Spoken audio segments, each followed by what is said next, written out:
You are currently walking through a burning house, picking out the curtains. You think you're rich because you have years ahead of you, but that is the most dangerous delusion you will ever entertain. You aren't rich, you're bleeding.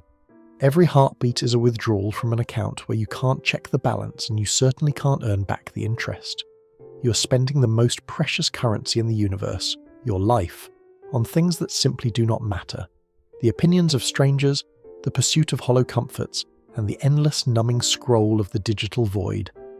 This isn't a feel-good pep talk designed to give you a temporary spark of motivation. Motivation is a fair-weather friend. This is a cold Stoic audit of your existence. We're going to strip away the lies you tell yourself to sleep at night. Seneca, the great Stoic advisor, hit the nail on the head 2,000 years ago. We are not given a short life, but we make it short. We are not ill-supplied, but wasteful of it. You aren't busy, you're just distracted. You aren't waiting for the right time, you're just afraid. Stop drifting through your days like a passenger in a vehicle driven by habit and fear. If you're ready to stop being a spectator in your own existence and start becoming the architect of your soul, hit subscribe and join a community dedicated to radical self-mastery. The clock is already running. Let's get to work. We're all living under the shadow of a massive collective lie. It is the lie of someday. Most people live their lives as if they are immortal. They don't say it out loud, of course, but their actions scream it. They move through their days with a casual lethargy, assuming that the supply of tomorrow is infinite. You push your deepest ambitions, your physical health, and your emotional presence into a hazy, distant future. A mythical someday when the stars will finally align, the bills will all be paid, and the world will finally be quiet enough for you to begin. But look closely at your calendar. Someday isn't a day of the week. By waiting for the perfect conditions to start living, you have inadvertently turned your entire life into a rehearsal for a show that will never actually premiere. The illusion of the infinite. The human brain is poorly wired for the concept of its own end. We perceive time as a linear road stretching endlessly toward the horizon. Because of this, we treat our time like a cheap commodity rather than a vanishing treasure. We squander hours on trivialities because we feel we have millions of hours in the bank. You tell yourself, I'll start that business once I have more security. I'll fix my relationship when work slows down. I'll take care of my body when I'm not so stressed. This is the deferment of life, and it is the primary tragedy of the modern age. You're treating the present, the only part of your life that actually exists, as a mere stepping stone to a future that is not guaranteed. You're living in a state of constant preparation, forever sharpening the axe but never actually swinging it at the tree. The brutal reality, you are dying right now. Stoicism demands that we strip away the comforting fog of denial. Here is the cold, hard truth. You're not going to die in some far-off abstract future. You're dying right now. The seconds you just spent reading the previous paragraph are gone forever. They didn't just pass, they were consumed. The Stoic philosopher Seneca taught that we are mistaken when we look forward to death as something in the future. Much of death has already happened. Whatever years are behind us are in death's hands. Every moment that passes is a moment of your life that has been permanently surrendered. When you realize this, the concept of someday begins to look less like a plan and more like a suicide note for your potential. By treating your time as infinite, you have become a slave to the twin thieves of the human spirit: procrastination and comfort. The slow poison of comfort. We have been taught that comfort is the ultimate goal. We work hard so we can relax. We seek the path of least resistance. But for the Stoics, an easy life is a dangerous life. Comfort is a sedative that numbs the soul. It convinces you that you have plenty of time to stay exactly where you are. When you prioritize comfort, you're essentially choosing a slow, painless decay over a vibrant, challenging existence. You avoid the hard things, the difficult conversations, the grueling workouts, the terrifying creative leaps, because they disrupt your equilibrium. But growth only happens at the edge of discomfort. By staying in the safe zone of your current habits, you aren't protecting your life, you're wasting it. You're rotting in a velvet-lined coffin. Procrastination, the thief of character. Procrastination is often framed as a time management issue. It isn't. It is an existential failure. It is a form of arrogance. To procrastinate is to tell the universe that you are certain you will be here tomorrow, a claim you have no right to make. When you delay your life, you aren't just pushing back a task, you're eroding your own character. Every time you choose the easy distraction over the meaningful action, you're training yourself to be a person who doesn't follow through. You're reinforcing the identity of a drifter. You become a person who watches life happen rather than a person who makes life happen. The rehearsal is over. The someday myth is a safety blanket that keeps you from having to face the terrifying responsibility of your own freedom. If you admit that today might be your last day, you are forced to act. You are forced to be honest. You are forced to be brave. Most people find that realization too heavy to carry, so they go back to sleep. They return to the someday narrative because it allows them to feel better about their current inaction. They tell themselves they are planning when they are actually just hesitating. But the Stoic wake-up call is this: there is no rehearsal, there is no practice life. This, the room you're sitting in, the breath you're taking, the choices you're making at this very moment, is the main event. By waiting for the right time, you're essentially saying that your life isn't worth living yet. You are disqualifying the present moment in favor of a ghost. The someday you're waiting for is a mirage. As you move toward it, it retreats. It will continue to retreat until you hit the end of your road, look back, and realize that you spent your entire existence waiting for a life that was already happening. Breaking the spell. To stop wasting your life, you must first kill the myth of someday. You must accept that your time is a finite, depleting resource that is being drained every second you spend in indecision. The brutal reality isn't meant to depress you, it is meant to liberate you. When you stop pretending you have forever, you stop sweating the small stuff. You stop caring about petty insults.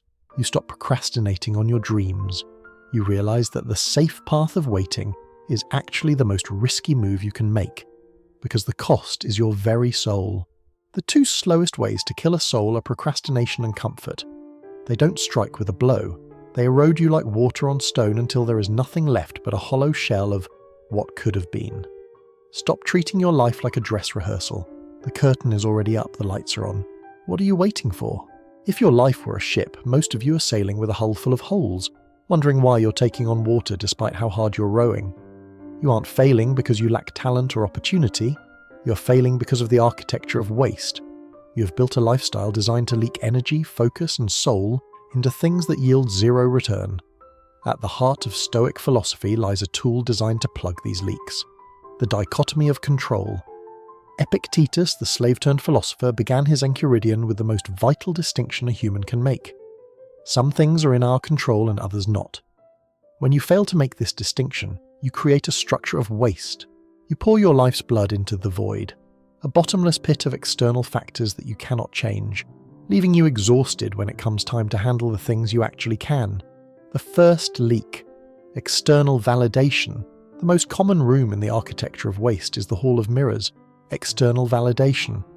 We spend an incredible amount of our cognitive budget worrying about what people think of us. We buy things we don't need to impress people we don't like, using money we haven't earned. But here is the brutal Stoic truth. You are caring about the opinions of people who don't even care about themselves.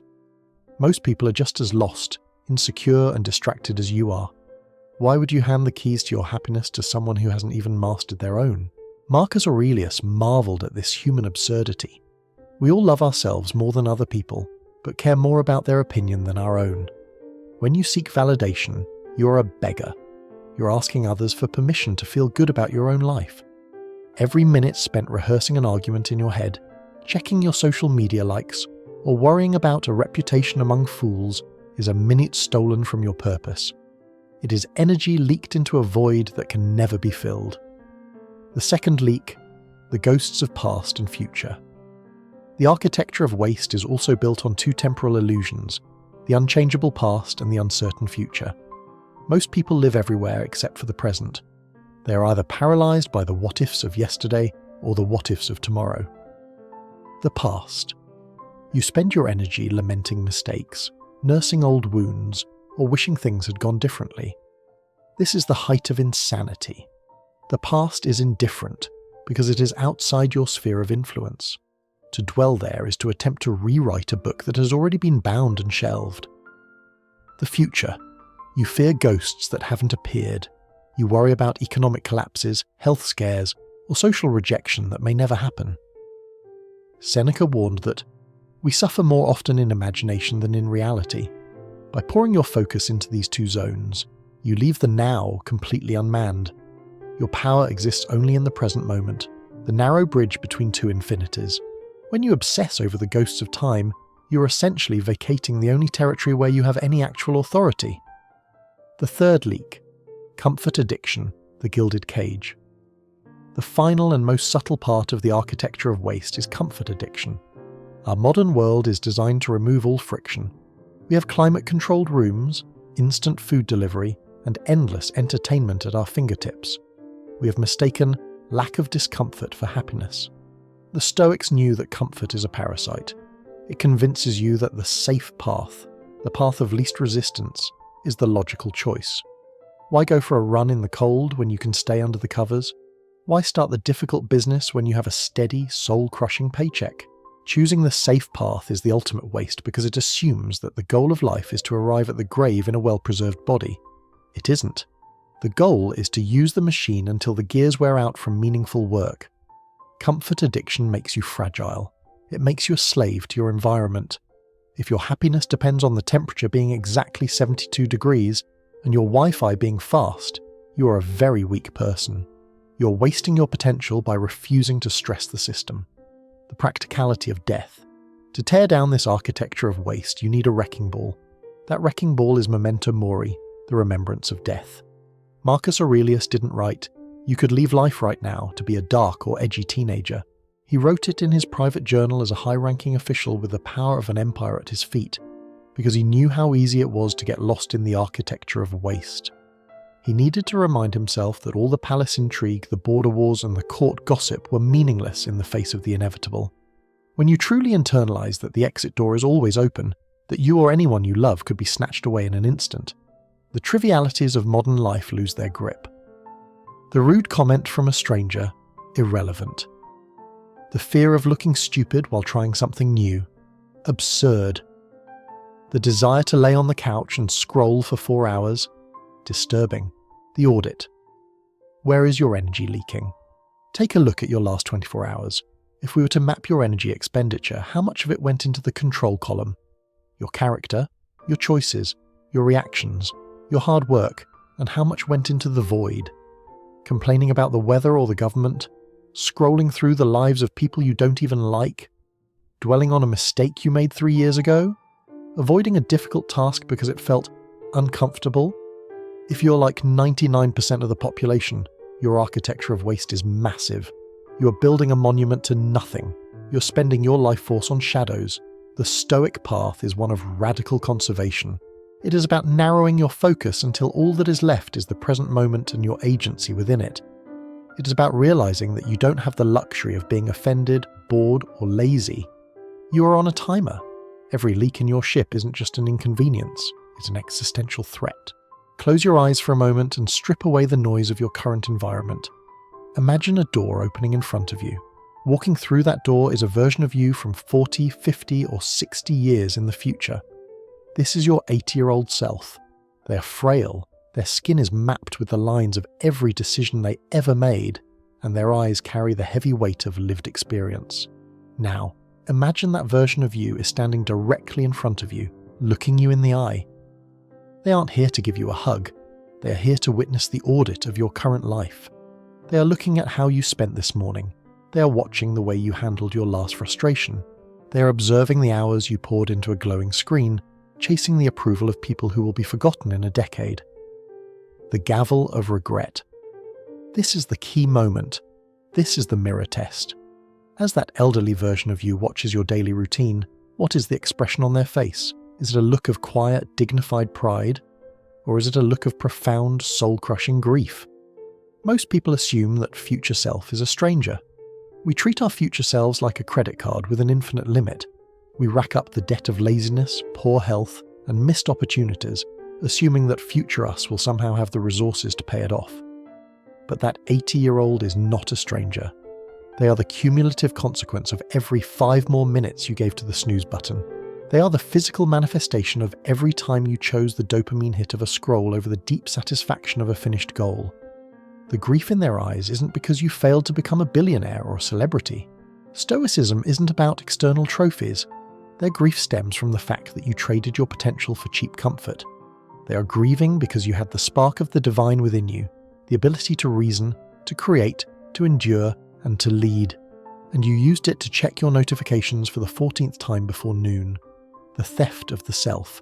Every time you negotiate with your discipline, you are committing a crime against that person in the mirror. You are robbing them. You're stealing their health by refusing to move today. You are stealing their peace of mind by filling your head with trivialities now. You're stealing their dignity by training yourself to be a person who lacks the spine to do what they said they would do.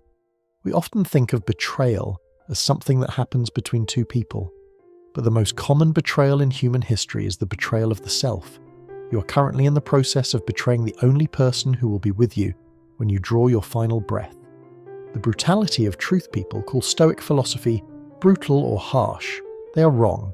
Stoicism is the most compassionate philosophy in existence because it refuses to let you sleepwalk into a tragedy.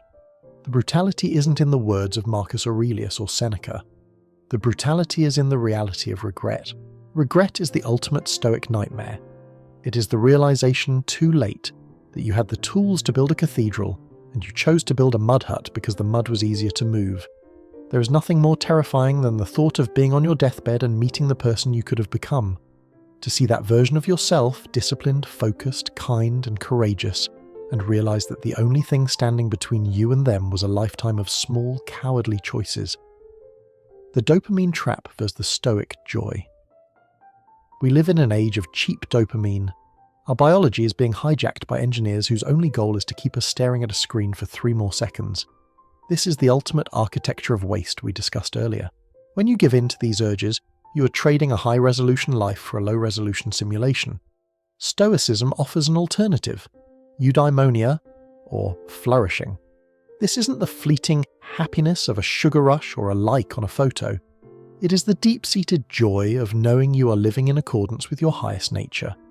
It is the feeling of hitting the pillow at night, knowing you didn't leave any meat on the bone of the day. The mirror test asks, which are you choosing? Are you choosing the painless path that leads to a haunted old age, or the challenging path that leads to a life of substance? Turning the mirror into a map. If the version of you in the mirror looks disappointed, good. That discomfort is the first sign of the life. It means your conscience hasn't been completely smothered by comfort yet. It means there is still something left to save. You can change the expression on that 80-year-old's face right now, but you can't do it with a resolution or a plan for next week. You do it by recognizing that your current choice is the only one that matters. The next time you feel the pull of the easy path, visualize that elderly version of yourself standing in the corner of the room. Let them be your witness. Let their presence determine what you do and say and think. Are you going to rob them again? Or are you going to start paying back the debt you owe to your own potential? The finality of now. The clock is not your friend. It is a countdown. Every tick is a door closing. This realization shouldn't paralyze you. It should electrify you. It should strip away the hesitation. The brutal wake-up call is this: you don't get a do-over. You don't get New Game Plus. This is your one and only shot at the human experience. If you continue to stay the same, you are actively choosing a life of regret. You are choosing to be the person who grieves in the mirror. Stop looking for a sign or a better time. Look in the mirror. That person looking back at you is the only one who can save you, and they are also the only one you are currently killing. The path forward isn't found in adding more to your life, but in stripping away the non-essential. Stoicism is frequently misunderstood as a quest to become an unfeeling statue, but the reality is far more vibrant. It is about becoming purposeful. It is the transition from being a piece of driftwood tossed by the waves to becoming the navigator of your own vessel. To escape the architecture of waste and pass the mirror test, you must anchor your life to 3 core pillars. First, own your time. Treat it with more ferocity than you treat your money. You can lose a fortune and earn it back. You can lose your health and recover it, but a lost hour is gone into the grave. Stop letting strangers, distractions, and busy work steal your only non-renewable resource. Second, focus on the internal. The world outside, the economy, your reputation, the weather, is chaotic and indifferent. If your peace of mind depends on these things, you will always be a victim. Build your house on the only foundation that cannot be shaken, your character. How you respond to catastrophe matters infinitely more than the catastrophe itself. Finally, practice memento mori.